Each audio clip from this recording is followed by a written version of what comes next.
Un cordial saludo a todos los oyentes de Radio María. Un día más, con la gracia del Señor, proseguimos el comentario del Catecismo de nuestra Madre la Iglesia. Dentro del quinto mandamiento en el que nos encontramos, cambiamos de apartado y entramos en el tema del escándalo, el respeto del alma del prójimo, el escándalo. Quizás a alguien le pueda parecer sorprendente que se incluya en el quinto mandamiento el tema del escándalo, pero hace referencia a la violencia no contra el cuerpo, sino contra el alma. Existe también una violencia que no es estrictamente la violencia física, que es la violencia contra la virtud, contra la vida espiritual. Y de eso se habla aquí. Se dedican 4 puntos a este tema y hoy comenzamos a partir del punto 2284. Dice así: el escándalo es la actitud o el comportamiento que induce a otro a hacer el mal. El que escandaliza se convierte en tentador de su prójimo. Atenta contra la virtud y el derecho. Puede ocasionar a su hermano la muerte espiritual. El escándalo constituye una falta grave si por acción u omisión arrastra deliberadamente a otro a una falta grave. Bueno, como veis, un tema muy importante, un tema que no tenemos que verlo como muy lejano a nosotros, porque a veces uno cuando piensa en la palabra escándalo, pues está pensando en cosas pues muy raras que pasan en algunos sitios. No, si en el fondo vais a ver que a lo largo de esta explicación, si es un tema del que tenemos que examinarnos todos, ¿no?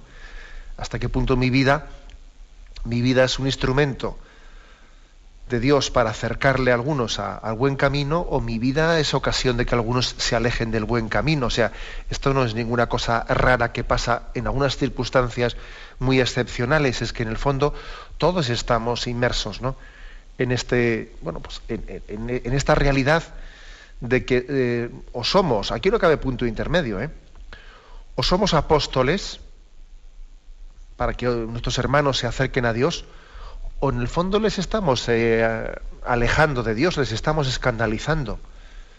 Aquí también se podría aplicar esa frase del Evangelio: el que no está conmigo está contra mí. El que no es apóstol, el que no hace apostolado para acercar las almas a Dios, ¿no?, el que no es apóstol escandaliza, ¿no? En teoría se puede hacer ni bien ni mal. Sí, en teoría sí, pero yo creo que en la práctica no. En la práctica, el no hacer el bien ya es hacer el mal, Vamos pues un poco a ir desgranando y a ir explicando este punto tan importante. Primero, la utilización de la palabra escándalo y la definición de la palabra escándalo. Es decir, la actitud o el comportamiento que induce a otro a hacer el mal. A veces nosotros utilizamos la palabra escándalo en un sentido mucho más genérico, mucho más metafórico, ¿no?, que es casi, pues algo me escandaliza, es decir, me horroriza, me repugna. Bueno, eso estrictamente no es escándalo. Ojalá, si una cosa me horroriza, me repugna y siento un rechazo hacia ella porque veo que es mala, en realidad no me está escandalizando, sino que menos mal que te horroriza, menos mal que te repugna. Es decir, tú ya tienes unas defensas frente a ella. Gracias a Dios no te está induciendo al mal, sino que tú le estás rechazando ese mal ejemplo. ¿Me explico? Eso, por lo tanto, eso, aunque a veces utilizamos la palabra escándalo en este sentido, pues no es la definición auténtica de escándalo. Escándalo más bien sería lo contrario, que lo que te debiera de horrorizar, de repugnar, no te repugna y no te horroriza, y acabas tragándolo y acabas asumiéndolo y te aparta del buen camino. Eso sí que es el escándalo. Lo que me escandaliza no es lo que me horroriza, me repugna, sino lo que me debiera de horrorizar y repugnar, y yo, en vez de defenderme frente a ello, pues acabo dejándome arrastrar por ello.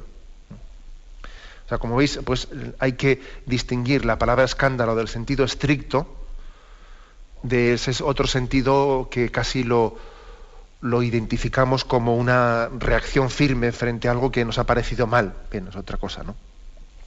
Escándalo es lo que me induce a obrar mal. Lo que me induce a obrar mal. Lo que me acaba, de alguna manera, pues me acaba pues engañando, me está embelesando y yo voy detrás de ello, ¿no? Eso es lo que me está escandalizando. Precisamente lo complicado es cuando no hay resistencia frente al mal, cuando no hay resistencia, ¿no? Que por cierto, deberíamos hacer una reflexión, ¿no?, en nuestra vida, la reflexión de cómo ciertas cosas, ciertas actitudes que pues, hace unos años, ¿no?, podían encontrar en nosotros una resistencia firme, con el paso del tiempo, poco a poco hemos ido bajando el listón y hemos ido tragando. Pues por la política de hechos consumados, por la política del cansancio, ¿no? Claro, pues es que, pues es así, uno va poco a poco, dale que te pego, y al final va tragando, ¿no? Por cansancio, ¿no?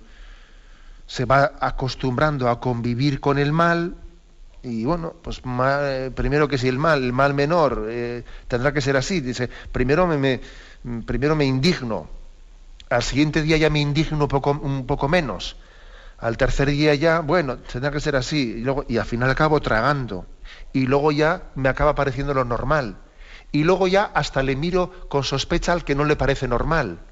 O sea que todo ese proceso se produce en nosotros, ¿no?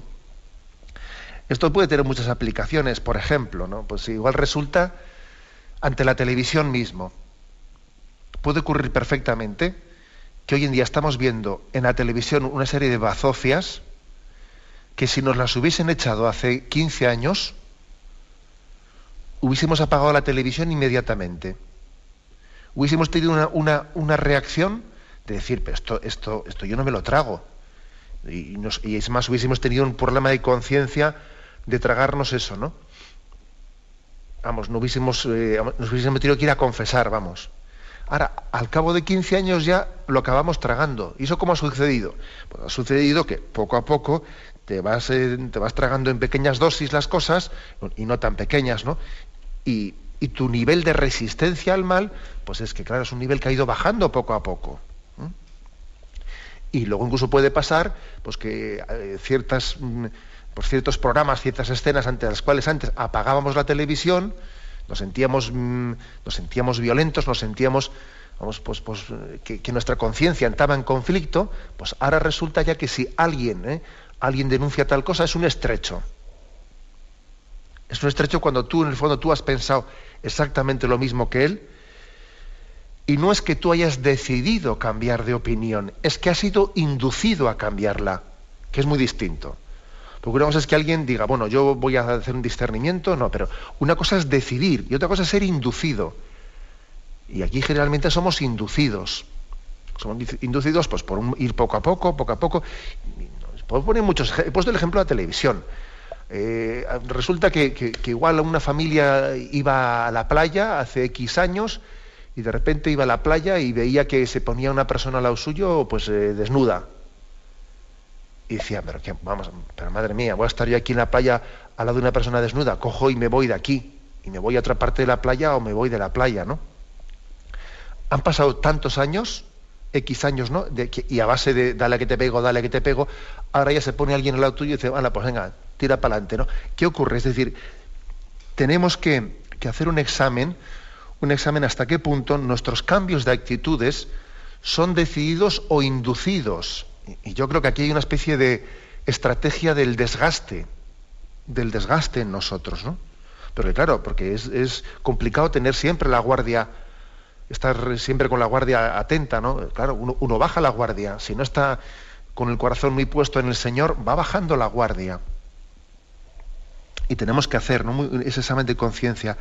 Muchas cosas que yo ahora tomo por normales, y antes no las tomaba por normales, son fruto de mi decisión o de una inducción, que yo he sido inducido a ello. Estamos llenos de cosas. Estos mismos días pensaba, una reflexión que me hacía yo, ¿no?, a costa de una campaña de este estilo que pone las administraciones de difusión del preservativo de una manera verdaderamente zafia, pero zafia donde las haya, ¿no? Pues me acuerdo que en España, pues cuando hace algunos años se realizó aquella campaña del póntelo, pónselo, hubo una reacción notable por parte del mundo católico, ¿no? Ahora, pasados X años, ¿no?, se hace una campaña que dice tronco, cuidado con el bombo, que madre mía, hay que hablar de la vida como si fuese un bombo, que parece que dentro tiene aire o tiene agua ese bombo, o qué es lo que tiene, o tiene una vida humana, y se habla de ello con esa trivialidad, ¿no? Y entonces viajaba yo en coche y iba escuchando algunos comentarios que se hacían en algunas radios sobre ese tema, fui escuchando en varias cadenas y me daba cuenta de que no hay resistencia moral. O sea, pasados unos años, la resistencia moral ha sido minada, ¿no?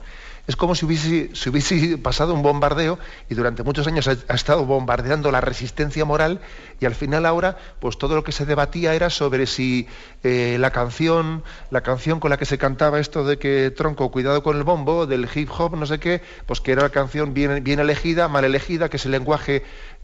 Discuten del lenguaje, discuten de la canción, pero no discuten del hecho. O sea, no cuestionan el hecho en sí mismo, ¿no? Y mi reflexión era la siguiente, o sea, sin darnos cuenta hasta qué punto van pasando los años y vamos tragando, como se dice popularmente, vamos tragando, por el lenguaje de los hechos, por la táctica de los hechos consumados, ¿no? Que en nosotros va bajando esa capacidad de reacción. Por lo tanto, digamos que nuestra conciencia cristiana nos invita a estar alertas, ¿no? A tener la capacidad de decisión en nuestra vida, a no ser arrastrados, ¿no? A ser agentes de la vida moral, no pacientes de ella. Esto es muy importante, ¿no? Se nos invita a ser agentes, a no ser arrastrados, ¿no? Y como veis, nuestra moral cristiana da una gran dignidad al hombre. Lo contrario es ser pues, la táctica del borrego que es arrastrado, que no elige, ¿no? Tenemos que tener una actitud de agente, no paciente, ¿no? En el discernimiento de la vida moral. Bien, tenemos un momento de reflexión y continuaremos enseguida.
Escuchan el programa Catecismo de la Iglesia Católica con Monseñor José Ignacio Munilla. Continuamos con el comentario de este punto 2284. Hemos definido un poco qué es el escándalo, ¿no? Dice, el que escandaliza se convierte en tentador de su prójimo, atenta contra la virtud, puede ocasionar a su hermano la muerte espiritual. Hablemos de esto. Por lo tanto, el motivo por el que se hable del escándalo en el quinto mandamiento es este. Podemos atentar, es más grave que la violencia física, la violencia contra el espíritu, contra la vida espiritual, contra la virtud, es infinitamente más grave, fijaros bien. Mucho más grave. Esto puede parecer un poco sorprendente, ¿no? Sí, es mucho más grave atentar contra el espíritu que contra el cuerpo. Acordaros de ese texto de Mateo 10:28. Y no temáis a los que pueden matar el cuerpo, pero no pueden matar el alma. Es peor que nos maten el alma que nos maten el cuerpo, es mucho peor. La prueba es que los mártires estuvieron dispuestos a que les matasen su vida física antes que pecar. Estuvieron dispuestos a decir, yo no voy a pecar. A muchos de ellos les daban la posibilidad de salvar la vida, salvar el pellejo, si pecaban. Les decían, mira, aquí tienes una prostituta, si te acuestas con ella salvas la vida. Si blasfemas, si escupes al Cristo, si no sé qué. Y no, ellos preferían morir. Porque es que es peor, o sea, es infinitamente más grave, ¿no? Matar el alma que matar el cuerpo, ¿no? Matar el alma en ese sentido, me refiero espiritual, ¿no? Ese sentido metafórico de pecar, ¿no? Recientemente, por poner un ejemplo, ¿no? de cómo tenemos que darle más importancia todavía a lo espiritual que a lo físico, ¿no? Me acuerdo que visité yo hace poco a una religiosa joven que estaba ingresada en el hospital, y bueno, pues que había, como ocurre a veces, ¿no? Que no es cuestión de que nos escandalicemos de ello, ¿eh? Como ocurre, pues había ingresado en el hospital por un tema bastante, digamos, nimio, no muy importante, pero había habido un fallo médico, pues en una operación que en principio tenía que ser muy sencilla, un fallo médico que, madre mía, que había estado a punto de esa religiosa joven de morir, y había estado colgando de un hilito, ¿no? Había pasado de un riesgo muy grave su vida, ¿no? Bueno, había salido ya del peligro y bueno, pues adelante, ¿no? Los médicos, pues lógicamente habían estado con ella, se habían disculpado, etcétera. Y comentando con ella, teniendo una conversación, pues comentábamos, es que claro, es impresionante, ¿no? La responsabilidad que tiene un médico en sus manos, ¿no? Y que en una operación se confunda allí, y, bueno, o tenga una negligencia y pueda ocasionar una muerte. La verdad es que tenemos que rezar por los médicos y tenemos que pedir que Dios les ilumine, que ellos también caigan en cuenta de la gran responsabilidad de prepararse bien para una operación. Uno comete ahí un pequeño error, un pequeño fallo con una vena. Y estábamos comentando esto en la conversación y lo dijimos, claro, que nosotros no nos damos cuenta de que posiblemente, claro, el fallo de un médico es muy visible, salpica mucho, por entendernos, salpica mucho. Pero hay otro tipo de fallos, no me refiero en cuanto a la salud física, sino en cuanto a lo que pueden de alguna manera condicionar nuestra salud espiritual, que son menos visibles, que posiblemente si alguien los comete nadie le va a poner una querella de no sé qué, pero que pueden ser infinitamente más graves, ¿no? Y comentábamos en esa conversación que, por ejemplo, ¿no? Nosotros mismos, ¿no? Pues los sacerdotes podemos cometer errores, negligencias que tengan consecuencias bastante más graves que las de una operación en la que ocurre no sé qué con una vena,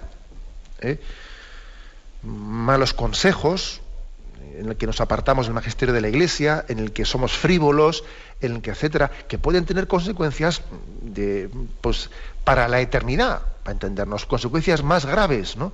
Más graves que las que pueden tener únicamente consecuencias físicas. Por eso el catecismo dice, ojo, que el escándalo hace referencia a que se atenta contra la virtud, se atenta contra la virtud. Esto es una cosa en la cual pocas veces hemos pensado, pero tenemos que pensar en ello mucho. Pensar en ello mucho. Yo creo que lo he dicho en alguna ocasión en antena, pero lo digo, que invitando a todos los oyentes a que hagamos esta oración, ¿no? Señor, que por mi culpa nadie se aleje de ti, que yo no sea causa de escándalo para nadie, ¿no? Una cosa es que yo sea un pecador, pero otra cosa es que encima mi pecado condicione a otros, les aparte de Dios. Tenemos que pedir esto humildemente, ¿no? Que Dios nos conceda nuestra gracia. Todos somos pecadores, ¿no? Pero tenemos que procurar que vivamos nuestra condición pecadora de una manera humilde, sin que aparte a nadie de Dios, que ya es el colmo, ¿no? Señor, yo pedirle esto humildemente, Señor, yo preferiría que antes que ser motivo de escándalo para nadie, que me llevases de esta vida, que me apartases de... Porque sí, porque una cosa es que yo no sea lo santo que tú quisieras que fuese, ¿no? Que ya es bastante desgracia, ¿no? Pero que encima yo sea motivo para que alguien se aleje de ti, ya es el colmo, ¿no? Prefiero que me lleves de esta vida, ¿no? Bueno, esto es algo que tenemos que pedir mucho, ¿no? Porque aquí, ojo, como he puesto el ejemplo antes, el fallo del médico, todo el mundo no se queja, ¿no? Y enseguida no sé qué, y venga, vamos a poner una querella al médico, y bueno, aquí todo el mundo puede tener errores en su profesión, pero, ¿y los errores que atentan contra la virtud? Y no me refiero solamente a los del sacerdote, que esos pueden ser más, ¿no? No. ¿Y los del padre para con el hijo? ¿Y los de un amigo para el de su cuadrilla? ¿Y los de un profesor para su alumno? Que esas cosas son muy graves, ¿no? Bueno, pues puede ocurrir que, por ejemplo, alguien introduzca a alguien en la droga. Muchas personas han entrado en la droga inducidas por otras, ¿no? O en la bebida. O, por ejemplo, que alguien induzca al adulterio. Eso es gravísimo, ¿no? Que alguien induzca al otro al adulterio, o le introduzca en la pornografía, o que alguien, pues de alguna manera, le esté introduciendo a alguien en la falta de respeto a su familia, que, por ejemplo, que le diga a un joven a otro, pero tú no haces caso a tus viejos, yo paso de mi viejo, pero tú eres tonto, ¿cómo puedes obedecerle? A ver si espabilas, chaval, que ya vas creciendo, a ver si... Claro, tú fíjate, por ejemplo, esta conversación tonta, ¿no?, en la que alguien le está animando a su amigo a que se rebele frente a su familia, o a que se introduzca, yo qué sé, pues no, en la droga o en tal en cual, ¿no? Pues supone una responsabilidad moral gravísima, ¿no? El que yo sea ocasión de apartar de Dios a otra persona. A veces ocurre, que esto es un poco también de psicología del pecador, ¿no? A veces ocurre que de alguna manera se intenta introducir a otros en el mal para buscar yo alivio, que me autojustifique, por aquello de que mal de mucho, consuelo de tontos. Pues mira, si yo me veo solo, si yo, por ejemplo, en la cuadrilla estoy yo solo drogándome, me veo un poco mal, porque parece que soy yo un poco pues el tirado de la cuadrilla. Pero si en la cuadrilla la mitad se drogan, pues entonces yo ya no me veo yo como un pringao, ya parece que me siento más justificado, ¿no? Eso ocurre a veces. Eso ocurre, ¿no? Y entonces uno recurre a intentar difundir el mal, enciende el ventilador para que la porquería se esparza, ¿no? Y entonces, porquería esparcida, conciencia justificada, ¿sabes? O sea, existe una tendencia autojustificativa, ¿no?, cuando alguien intenta difundir el mal. Si resulta que en mi cuadrilla todo el mundo habla bien y yo soy un mal hablado, soy un blasfemo, y si no sé qué, pues es que me veo un poco mal en esa cuadrilla. Entonces, ¿qué es lo que hago? Pues o cambio yo o voy contagiando un poco a los demás, ¿no? Bueno, puedo poner muchos ejemplos, ¿no? También recuerdo así como momentos así de los que uno ha sido testigo, personas humildes que, lejos de caer en esto, ¿no?, en esta tentación autojustificativa, lo han tenido muy claro. Recuerdo a algunos jóvenes, pues en la experiencia de la parroquia, ¿no?, jóvenes que estaban pues muy esclavizados por la droga, pero que, lejos de autojustificarse o de intentar inducir a nadie, todo lo contrario. Me estoy acordando de algunos jóvenes que además ya fallecieron por motivo de las consecuencias de la droga, que lucharon mucho, intentaron, ¿no?, en su vida no ser ellos causa de escándalo para nadie. Recuerdo algunos casos de algunos jóvenes que eran esclavos de la droga y muy públicamente, ¿no?, muy públicamente en diversos momentos ante sus hermanos, ante los vecinos, difundían: mira, lo mío es una desgracia, que no se le ocurra a nadie no meterse en esta desgracia, ¿no? Incluso, pues igual, hasta me acuerdo de un joven heroinómano que, cuando se enteraba de que algún primo suyo había comenzado pues a tantear o a tontear con algunos porros, ¿no?, ir directamente a donde él y decirle: mira, haz el favor, no te metas en esto, que mírame a mí, mira mi desgracia, mira no sé qué. Y yo decía, ¿no?, cuando veía estos casos, decía: bendito sea Dios que estos jóvenes, ¿no?, que han sido esclavos del mal, tienen conciencia de que no deben de ser motivo de escándalo para otros, ¿no?, sino que hablan con esa transparencia de intentar que su vida, ¿no?, que su fracaso, que su esclavitud no sea ocasión de mal para nadie, ¿no? A veces, cuando uno es esclavo del mal, pues por lo menos el Señor le concede la gracia de dar testimonio de cómo él es esclavo, y por lo menos no ser ocasión de mal para los demás, ¿no? O sea, que no es poco, ¿no? Yo creo que cuando nos sentimos pecadores y cuando nos sentimos débiles, tenemos que pedirle a Dios: mira, Señor, a mí me gustaría ofrecerte una vida santa. Y mira, pues ahora mismo pues no te la puedo ofrecer, pero por lo menos te voy a ofrecer el testimonio humilde de decir: yo soy un pecador y lo que encima no voy a hacer es autojustificarme e intentar difundir la porquería en los demás, que ya es el colmo, ¿no? Que ya es el colmo, ¿eh? Bueno, pues ya sé que algún oyente estará diciendo: sí, pero eso es poco coherente. Pues sí, el típico padre que fuma y le está diciendo a sus hijos: hijo, no fuméis, que lo mío es una desgracia, si yo pudiese dejar de fumar. Pues sí, será un poco incoherente, pero es mucho, ¿eh? Es mucho, es por lo menos un dar testimonio de la propia debilidad y dar testimonio de que yo no quiero difundir. Yo reconozco que esto es un defecto y yo no quiero ser motivo para que tú te sientas justificado en mí, etcétera, ¿no? O sea, tener conciencia de la propia debilidad, y dar testimonio en ese sentido me parece muy importante. Es muy, no sé, tener conciencia de que mis acciones afectan a los demás. Las afectan, sea consciente o no sea consciente de ello. Mis acciones afectan a los demás y si yo tengo un cierto vicio que me cuesta arrancármelo, pues será bueno que yo, en vez de justificarme, lo diga. O, por ejemplo, que una persona diga: perdón, que soy un mal hablado y me cuesta corregirme y se me escapan algunas palabras indebidas y os pido perdón, ¿qué tal? A que alguien diga eso, digo, bendito sea Dios, que le irá concediendo la gracia de arrancarse ese vicio de beber o de hablar mal o de lo que sea. La conciencia de que mis acciones afectan a los demás. Afectan a los demás. Yo creo que al final la humildad es la virtud clave.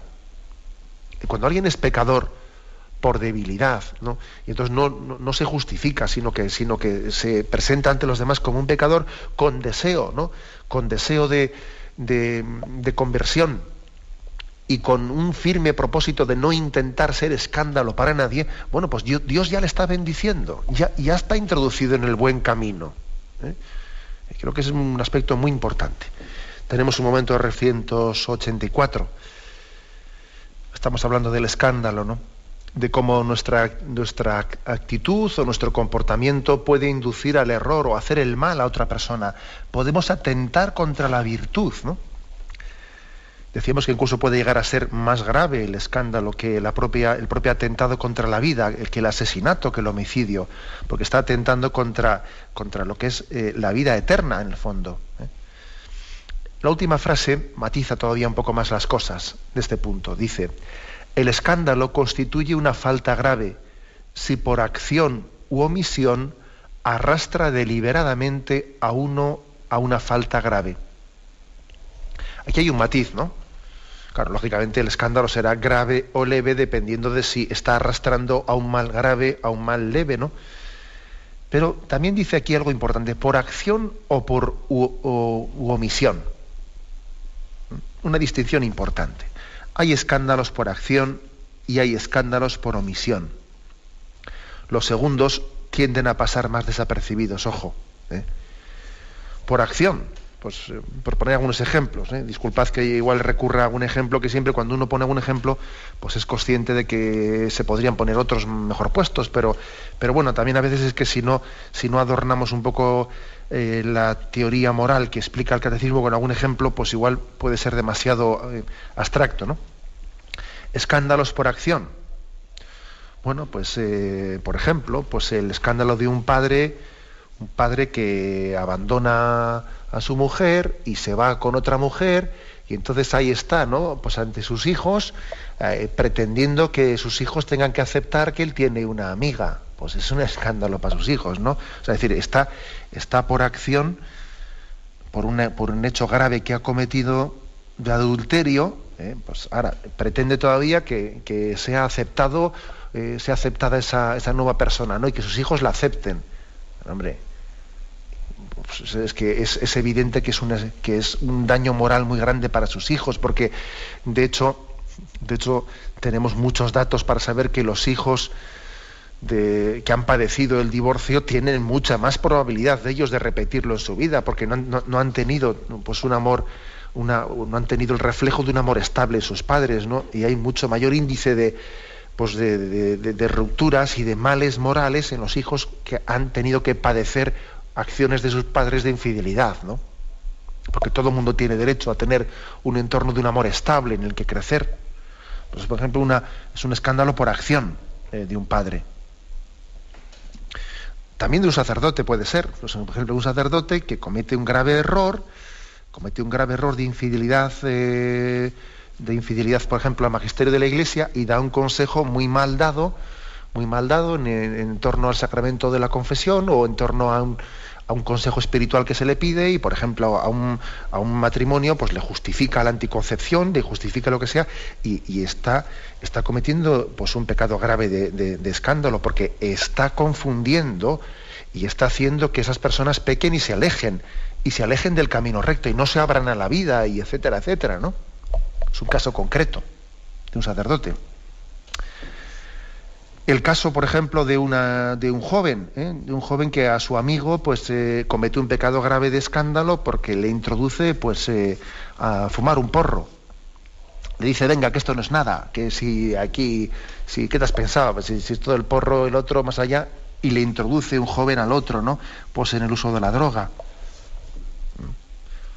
O sea, podríamos poner muchos casos más de escándalo por acción, por omisión. Pues por omisión, pues por ejemplo, un sacerdote puede pecar por omisión, pues porque es tibio, porque no es fervoroso, porque por su forma de celebrar la Eucaristía, pues no transmite piedad, transmite una especie de una imagen de ser un funcionario, con perdón de los funcionarios, que ya sé que a veces les ofendemos un tanto pues cuando utilizamos este recurso a la imagen del funcionariado, ¿no?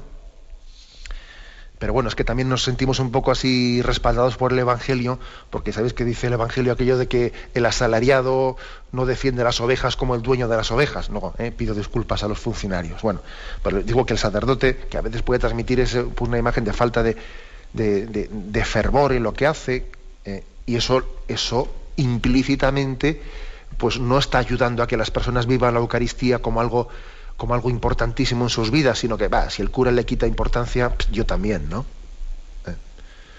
O por ejemplo, nunca le han visto al cura rezar, nunca le han visto ponerse de rodillas ante el sagrario, nunca le han visto emocionarse ante el Señor, y claro, eso es puede ser un escándalo de omisión, por omisión, porque no transmitimos lo que se espera de nosotros que tenemos que transmitir. Y he puesto el caso de un sacerdote, el caso de un padre, lo mismo, ¿no? Pues un padre que, pues que no es que se haya ido con otra, no, pero pero que es un egoísta, ¿sabes? Que es un egoísta, que el asunto está en que el hijo lo que aprende del padre es que aquí a vivir bien, ¿sabes? Que me lo den todo hecho y yo llego de trabajar y lo que quiero es, me siento con yo lo mío, en mi sillón y mi sitio aquí principal, y yo a ver lo mío, el fútbol, lo otro, y yo. Entonces, pues es un padre que por omisión no está transmitiendo a sus hijos lo que tienen que transmitirles, que es que aquí la felicidad se construye desde el olvido de uno mismo y desde la entrega generosa a los demás, ¿no? Y está transmitiendo una imagen a su hijo tremenda. Sí, no, y fíjate, nunca ha hecho ninguna así burrada de levantar la mano, pero o sea, su actitud egoísta, el hecho de que su hijo no haya sido nunca testigo de que su padre se sacrifique, se olvide de sí mismo, ¿no? Se entregue generosamente, pues está transmitiendo una imagen de que aquí cada uno se busca su metro cuadrado, y se busca a sí mismo, y esto es una especie de pues la familia es un pacto de egoísmos, que se comparte un sueldo para que salga la cosa un poco más económica. Eso también es un escándalo, claro. Un padre sí transmite esa imagen, ¿no? O un profesor que pues mira, pues que de alguna manera transmite yo aquí pues a cumplir, ¿entiendes? A cumplir, ¿no? Y entonces en vez de tener una relación personal con su con su alumno, y en vez de intentar ver dónde están sus dificultades, pues mira, él va a lo mínimo y él explica las cosas y se larga de allí cuanto antes puede y no hace un seguimiento a sus alumnos. También es un escándalo por omisión. Y un amigo, pues también puede ocurrir que un amigo, pues por ejemplo, tiene otro amigo que sabe que está en un momento que necesita ser escuchado, ¿no? Debiera de dar su tiempo, ¿no? Y dice, pero es que este tío me agobia, es que es un palizas, es un no sé qué, pues va, que le escuche otro. ¿Y qué es lo que ocurre? Pues que por omisión, por no haberle escuchado, pues el otro igual se va a donde no tiene que ir, o se va a abrirse con alguien que le va a mal aconsejar, o sencillamente se va a ir a beber por ahí, a beber y a olvidar sus penas. O sea que también por omisión a veces en las mismas amistades obramos mal. O sea que pongo todos estos ejemplos, pero que nos demos cuenta que por acción o por omisión podemos hacer daño moral a los que nos rodean, ¿no? Y dice que aquí el catecismo que si se induce a una falta grave, que el que ha inducido está pecando gravemente, ¿no? Claro, de alguna manera se puede decir que la gravedad del escándalo consiste en que no solamente tú pecas, sino encima haces pecar a otro. Claro, alguno estará pensando, bueno, vamos a ver, pero ¿hasta qué punto el otro peca? Porque si resulta que el que le ha hecho pecar es el otro igual no tiene conciencia de... Hombre, es difícil no tener conciencia. Lo malo del escándalo precisamente es que también al otro le haces pecar, porque en el fondo él también, cuando se ha dejado arrastrar por ti, ya sabía que eso no era muy... Por ejemplo, ¿no? Yo ya sabía que yo a mi padre le veo tumbado en el sillón y yo ya sé que es un egoísta, pero claro, a mí también de una manera determinada el dejarme arrastrar por su egoísmo me viene bien porque me siento cómplice, ¿no?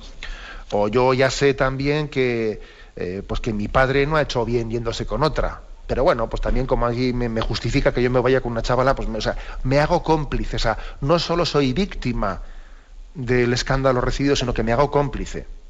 O un sacerdote me da un mal consejo, pero bien, pero de alguna manera, como también yo sé que lo que me está diciendo, ya sé que hay otro sacerdote que dice otra cosa distinta, más exigente, pero como a mí me viene mejor agarrarme al que me haga rebajas de enero, pues mira, pues me agarro las rebajas de enero que me viene mejor.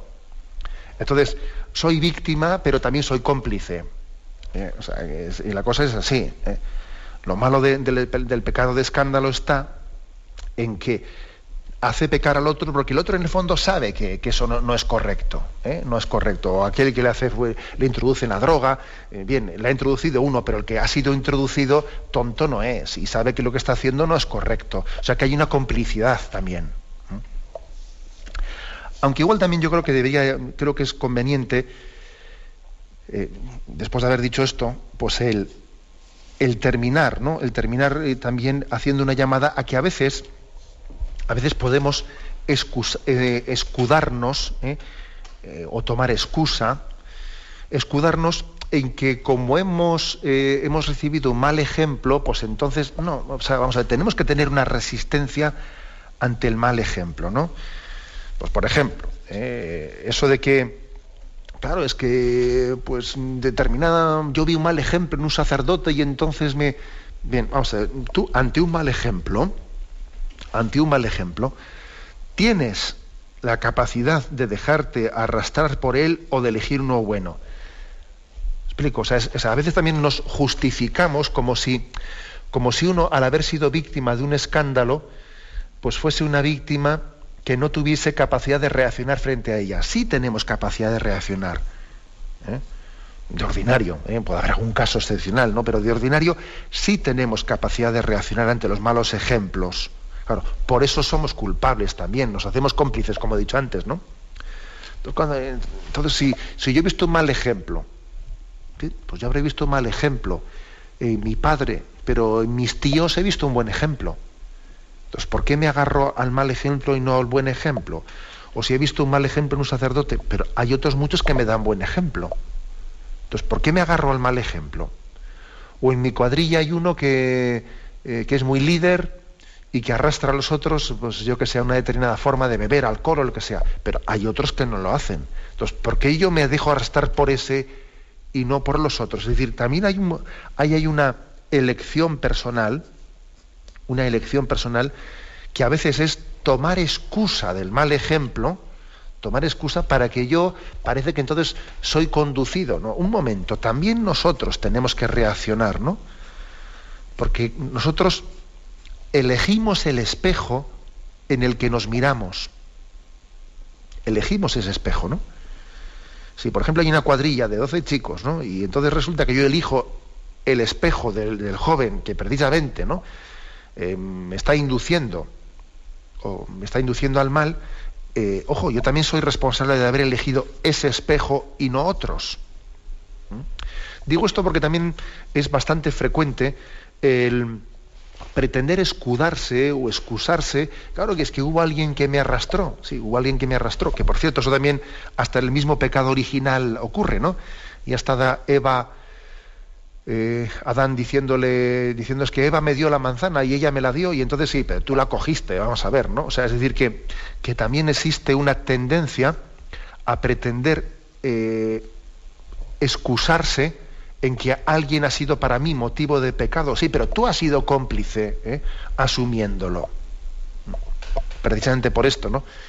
Y concluyo de esta manera, precisamente por esto, pues el pecado de escándalo es grave porque no solamente peco yo, sino que hago cómplice a otro también de lo mío.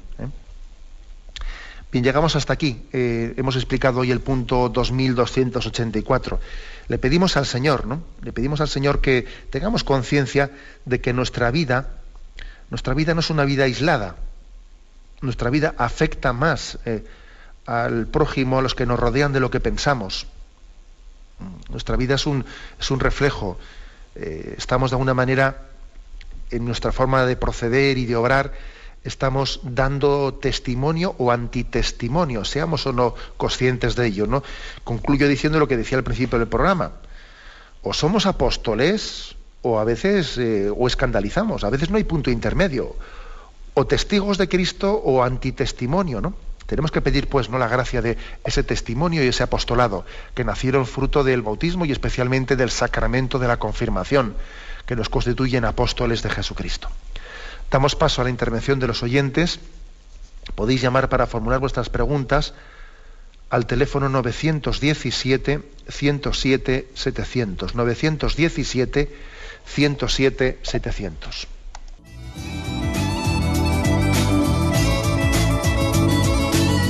¿Le gustaría tener sus programas favoritos de Radio María en CD o DVD? Ahora es posible.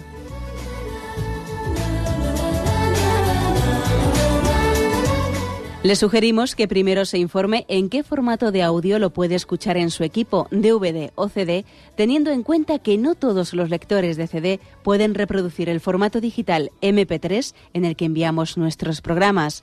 Y luego, si quiere en su casa esos programas que tanto le gustan, solo tiene que escribir una carta a Radio María, Paseo Lanceros 2, primera planta, 28024, Madrid, indicando si lo quiere en CD o DVD y cuántos programas. También le rogamos que escriba su nombre, dirección y no se olvide de facilitarnos un teléfono de contacto para cualquier duda que nos surja.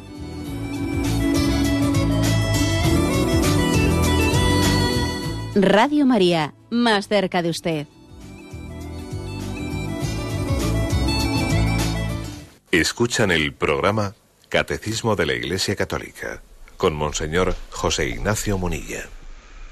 Buenos días, ¿con quién hablamos? Hola, buenos días. Buenos días. Me llamo Rocío, soy de Madrid. Adelante, Rocío. Mire, le quería hacer una pregunta, no es exactamente de hoy porque hoy el tema me ha quedado muy claro, pero era del otro día, no pude terminar el programa, y era sobre el aborto. Y hay una cosa que la tengo ahí un poco dudosa, y es si también el uso de los anticonceptivos, en concreto la píldora del día después, es de alguna forma, aunque sea un poco más leve, de una forma también de colaborar al aborto, sea o bien induciendo a otro a que lo utilice, o cuando lo has hecho tú misma. Y si eso también, aunque sea de una forma leve, si es que es correcto decir eso, es también materia de pecado o de confesión. No sé si está muy bien expresado. Sí. Muchas gracias. De acuerdo, pues la verdad es que yo creo que es la consulta que hace tiene una respuesta muy clara.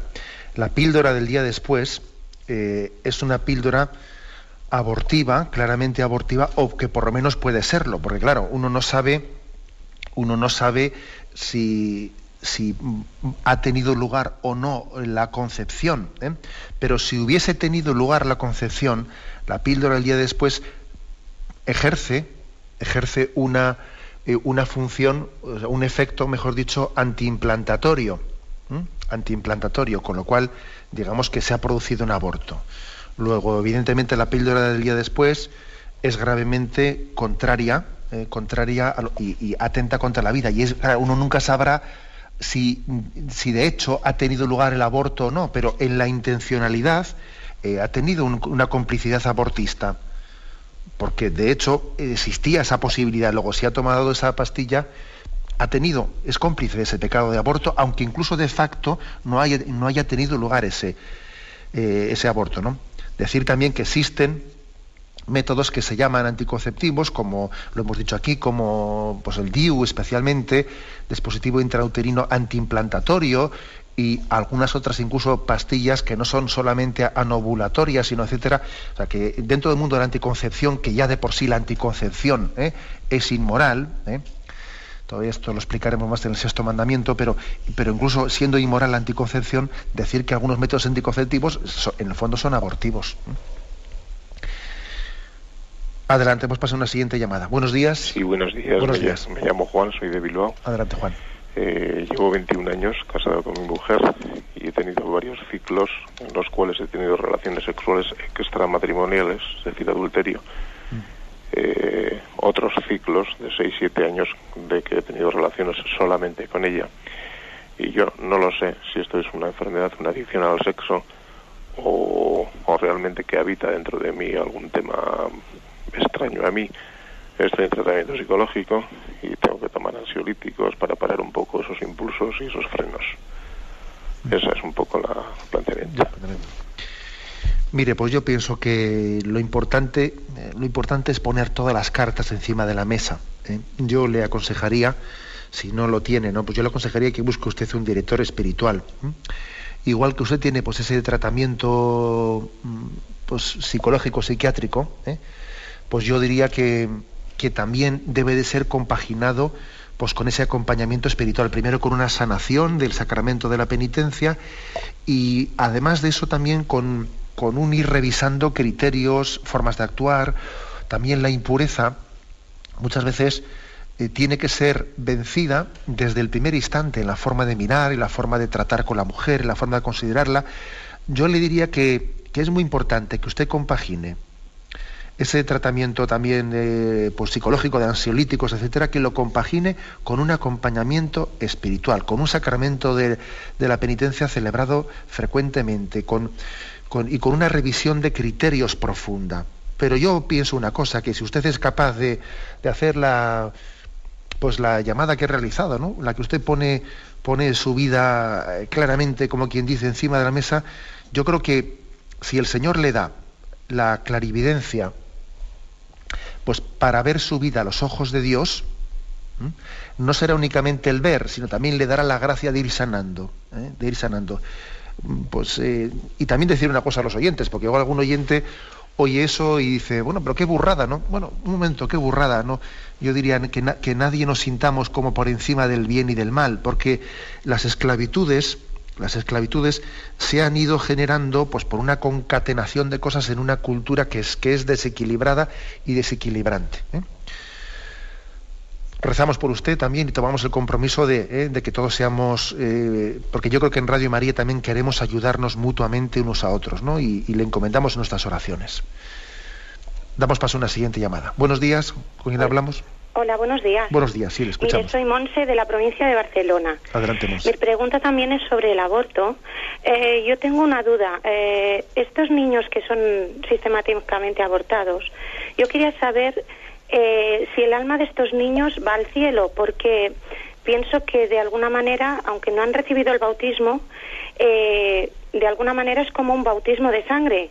Uh-huh. ¿Me podía contestar a esta pregunta, monseñor? Sí, pues sí, mire usted, yo estoy con usted, y además también decir que el catecismo dice, con respecto al destino de los niños que mueren sin bautismo, dice el catecismo, la Iglesia confía en que Dios tenga medios también extrasacramentales pues para poder darles también la salvación, ¿no?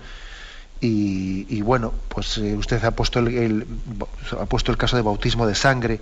Podía ser esa explicación, otras muchas, ¿no? Pero también está, me lo han escuchado más de una vez los oyentes, el caso de los santos inocentes, aquellos niños que murieron, pues lógicamente sin estar bautizados, pero que los consideramos santos, ¿no?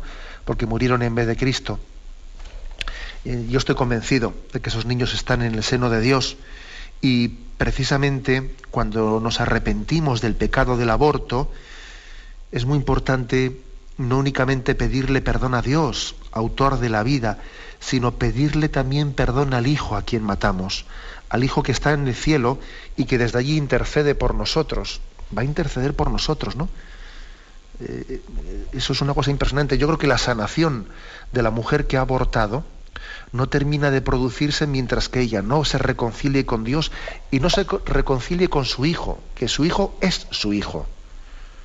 No es decir, el hijo que no tuve, sí lo tuviste, luego no llegó a nacer, pero tu hijo es, y está en el cielo, e intercede por ti, y espera a juntarse contigo un día allí, para siempre, ¿no? Es muy importante. Bien, aprovecho en este final de programa, para volver a recordar que, ya que la última oyente ha hecho la referencia al tema de estos inocentes, que precisamente el Día de los Santos Inocentes, 28 de diciembre, domingo, este año coincide en domingo, 28 de diciembre, domingo de la Sagrada Familia, pues estamos convocados en Madrid a una gran Eucaristía que se va a celebrar a las 12 del mediodía en la Plaza Colón. Celebrada en un día como ese y en un contexto como el que estamos, ¿no?, en el que la vida no es respetada, etcétera, me parece importante que hagamos todos un sacrificio y que en nuestras agendas de Navidad incluyamos esta convocatoria, este evento. Vamos a vernos todos los que podamos allá en la Plaza Colón en Madrid y vamos a orar por la familia y por la vida. La Eucaristía tiene un valor intercesor infinito.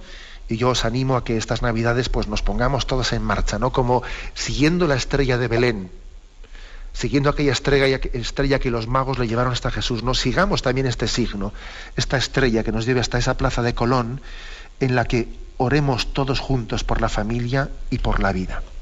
Me despido con la bendición de Dios Todopoderoso, Padre, Hijo y Espíritu Santo. Alabado sea Jesucristo.